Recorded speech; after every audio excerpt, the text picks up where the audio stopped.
Najprv kliknite pravým tlačidlom myši na váš server a prejdite na nastavenia servera. Na ľavej strane prejdite nadol a kliknite na položku Automatická moderácia. Tu môžete kliknúť na Nastaviť v závislosti od toho, čo chcete nakonfigurovať. Zobrazia sa možnosti ako blokovať zmienky o spame, blokovať podozrivý spamový obsah, blokovať bežne označované slová a blokovať vlastné slová.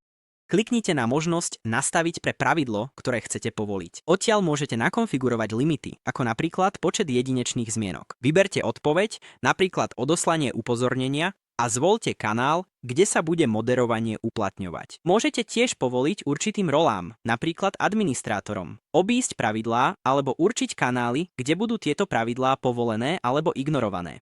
Keď máte všetko nakonfigurované, stačí kliknúť na Uložiť zmeny. Môžete tiež monitorovať správy a vlákna kvôli možnému spamu, označovať správy obsahujúce vulgarizmy alebo vytvoriť vlastný zoznam blokovaných slov pridaním konkrétnych slov a uložením zmien.